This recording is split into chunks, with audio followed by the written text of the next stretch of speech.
दोस्तों नमस्कार, मैं ओम प्रकाश। दोस्तों हम बात करेंगे महाराष्ट्र की। महाराष्ट्र में उत्तर भारतीयों के साथ किसी अन्य प्रदेश के लोगों के साथ में जिस प्रकार से व्यवहार किया जा रहा है उसकी जितना निंदा करें उतनी कम है। दोस्तों मैंने कल सोशल मीडिया पे एक वीडियो दिखा था जिसमें एक दुकानदार है, उसके यहाँ कुछ शरारती तत्व कहें कि मनसे के गुंडे कहें कि एक कहावत कही जाती है, पहले लोगों में कहावत कहा जाता था कि अपने घर में कुत्ता भी शेर होता है। तो जो ये कार्य कर रहे हैं महाराष्ट्र में मनसे के गुंडे राज ठाकरे के,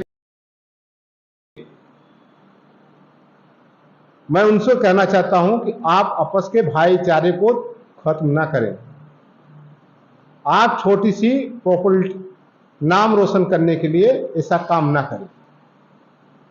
तो इसलिए हमारे साथ में आज उस महाराष्ट्र में जो कृत्य किया जा रहा है, उत्तर भारतीय हो कि राजस्थान को हो कि यूपी के हो कि गुजरात के हो, कोई भी स्टेट के साथ में अगर इस प्रकार से बर्ताव किया जाता है वो सही नहीं है। और सरकार इस पर मौन क्यों है, इसी बात को चर्चा करने के लिए हमारे साथ में सूरत भूमि न्यूज़पेपर के संपादक एवं वरिष्ठ पत्रकार संजय मिश्रा जी हैं। मैं उनसे इस पर जानकारी लेना चाहूंगा। आपका हमारे न्यूज चैनल में हार्दिक स्वागत है।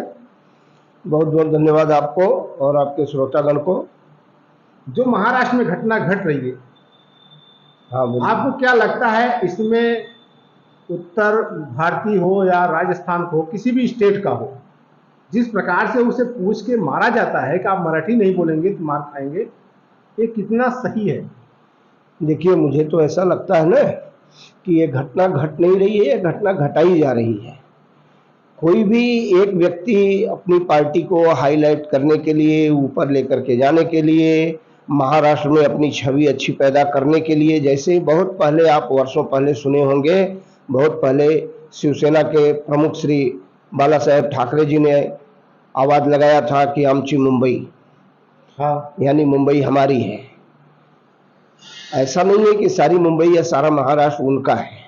वो ये दावा करते हैं, उस राज्य के एक सम्मानित व्यक्ति कहिए या एक संस्था के संस्थापक कहिए, जिस भी तौर से उनकी विचारधारा ऐसी उत्पन्न हुई और उन्होंने ऐसा बोला, और तमाम उत्तर भारतीयों को या अन्य राज्य के लोगों को वहां से मारा गया, पीटा गया, भगाया गया।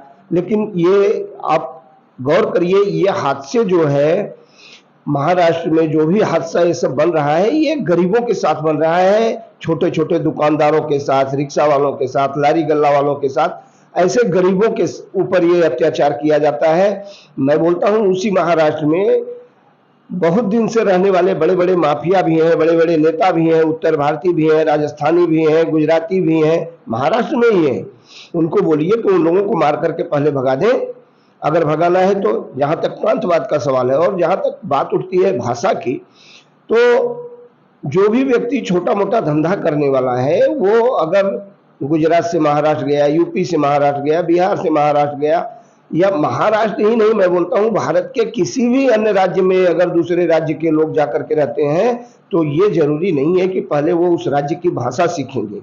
जहां हमारे देश की सरकार एक तरफ वक्तों वक्त ये बता रही है कि हम हिंदू राष्ट्र बनाना चाहते हैं, हिंदी को राष्ट्रभाषा घोषित करना चाहते हैं, वही महाराष्ट्र में उन्हीं की सरकार है, चल रही है, जो इतने बड़े हादसे से अनदेखी कर रही है, इस हादसे पर सही डिसीजन नहीं ले पा रही है कि मैं ऐसा कार्य करने वाले के साथ क्या कार्यवाही करूं, कानून क्या कार्यवाही करेगा। कायदा तो ये लोग एकदम मड़ोड़ के खा गए हैं, फेंक दिए हैं, इनको कायदा कुछ लागू ही नहीं पड़ता। लेकिन आपको ऐसा नहीं लगता कि जो उत्तर भारतीय हो या जिस प्रदेश का हो, हमें याद है एक समय की बात है कि यहाँ गुजरात में उड़ीसा के एक नागरिक के साथ में थोड़ा सा गलत हुआ था, तो उड़ीसा सरकार ने उनको चेताया दिया जाता, मतलब गुजरात के मुख्यमंत्री को चेताया था हमारे नागरिकों के साथ अगर कुछ गलत हुआ तो ठीक नहीं होगा। तो उत्तर प्रदेश हो या बिहार हो, तो वहां की सरकार क्यों मौन है? क्योंकि इसलिए मौन है क्या, वहां पे भी बीजेपी की सरकार है, वहां पे भी बीजेपी की सरकार है और केंद्र में भी बीजेपी की सरकार है, कहीं हमारे सरकार की बुराई तो नहीं होगी इसलिए चुप है? नहीं, ऐसा नहीं है। सब पूछिए तो हमारे उत्तर प्रदेश की, बिहार की जो सरकारें हैं, हाँ, ये सरकारें कभी अपने राज्य में अपने राज्य की जनता के प्रति विचार करते ही नहीं। अगर इतना वो विचार करते होते तो वो खुद एक सीएम होकर के बैठे हैं, वो क्यों यहाँ पे फिल्मी दुनिया में भेजते, क्यों यहाँ पे इंडस्ट्रियल में भेजते, गुजरात में इंडस्ट्रियल में भेजते, बेंगलोर में इंडस्ट्रियल में भेजते।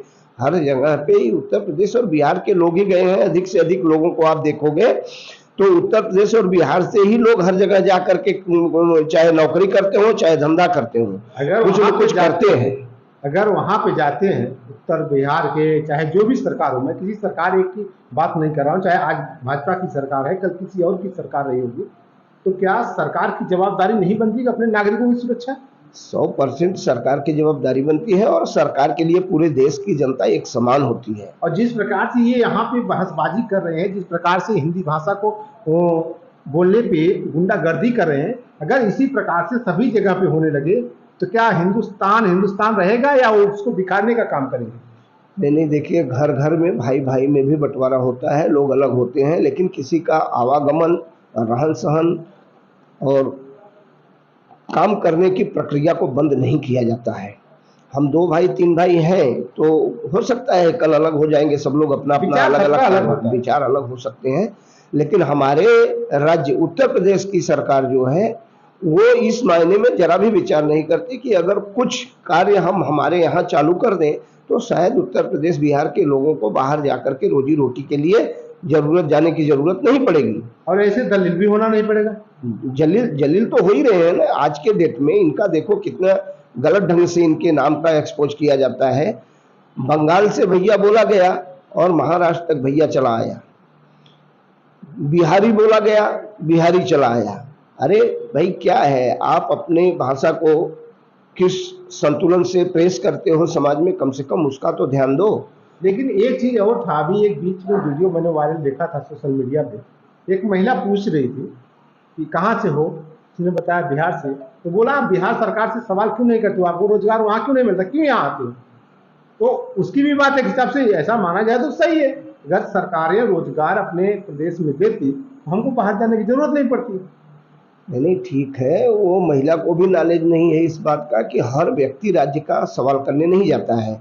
हम जिसको वोट दे करके एक पार्षद बनाते हैं, स्थानीय नेता होता है, एक विधायक बनाते हैं, एक सांसद चुन करके भेजते हैं, तो हम हमारी आवाज को वहां तक पहुंचाने के लिए ही चुनते हैं, उनको वोट देते हैं। उनको 5 साल के लिए हम इसलिए नहीं देते हैं कि वो गए हैं तो हर विभाग में घोटाला कर करके कमा करके सिर्फ अपने आप को बनावे, अपने परिवार खानदान को बनावे, इसके लिए उनको नहीं भेजा जाता है। उनको भेजा इसीलिए जाता है कि आप जा रहे हो तो अपने राज्य में क्या चीज नहीं है, किस चीज की कमी है और किस चीज की जरूरत है, आप इसको सरकार के बीच में रखो, सरकार से उसकी मांग करो, सरकार से उसको पूरा करवाओ। उसको करवाने से राज्य का विकास भी होगा, आपकी महत्ता भी बढ़ेगी, आपको अधिक चाहने वाले लोग होंगे, आने वाले समय में आपको अधिक से अधिक लोग आपका साथ देंगे, आपके साथ रहेंगे। लेकिन अच्छी चीजें इनके दिमाग पे बैठती ही नहीं। ये तो जाते हैं तो सिर्फ ये सोचते हैं कि मैं करोड़ों खर्चा करके आया हूं तो अरबों रुपए कमा के बना लूं, आने वाली पीढ़ी को कमाने की जरूरत ना पड़े। काले धन अगर खोजा जाए तो इन्हीं के पास मिलेंगे, दूसरी जगह मिलेंगे ही नहीं। लेकिन आज की जो घटना है आप देख रहे हैं, महाराष्ट्र की घटना देख रहे हैं, ऐसे ही इस बार महाराष्ट्र में और बातें विवादें चल रही थी, तो यूपी के सांसद, गोंडा नहीं, बांदा के सांसद ब्रिजभूषण शरण सिंह ने एक चैलेंज किया था राज ठाकरे को। क्या आज राज ठाकरे को वैसे ही आदमी की जरूरत है? हाँ बिल्कुल, अगर सच पूछिए तो महाराष्ट्र में तमाम ऐसे लोग हैं भी, ऐसा नहीं है कि नहीं है। मैं अभी पहले आपको बताया कि महाराष्ट्र में बहुत बड़े से बड़े माफिया भी हैं, व्यापारी भी हैं, नौकरी करने वाले भी हैं, उत्तर भारतीय तमाम तरह के लोग हैं। लेकिन ब्रिजभूषण सिंह की बात से आप सहमत हैं? ब्रिजभूषण सिंह ने कहा था कि मैं नहीं आने दूंगा अयोध्या, और आए नहीं। आज अगर उत्तर भारतीयों पे अत्याचार कर रहे हैं, क्या ब्रिजभूषण शरण ही एक ऐसे सांसद है जो राज ठाकरे को ललकारते हुए कहा था, लेकिन दूसरा कोई नहीं बोला, चाहे वो समाजवादी हो चाहे कोई भी पार्टी हो, कुछ नहीं बोला, केवल एक सांसद को छोड़कर। हाँ, ये बात बिल्कुल, मैं इस बात पे मैं ब्रिजभूषण शरण सिंह का स्वागत करता हूं कि कम से कम उन्होंने समाज में निकल करके ऐसा बोला, और उनके इस बोलने का असर जो है सरकार के ऊपर भी पड़ना चाहिए।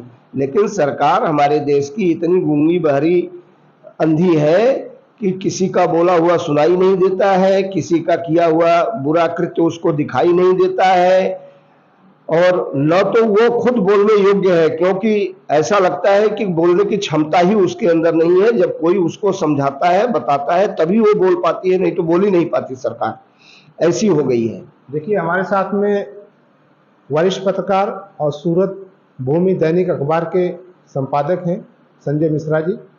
उन्होंने किस प्रकार से अपनी बात को रखा। और दोस्तों, आपको बता दूं कि अगर किसी भी देश में, किसी भी प्रदेश में, जैसे अगर इंडिया से बाहर कोई जाता है तो वहाँ भी सरकार की जवाबदारी होती है।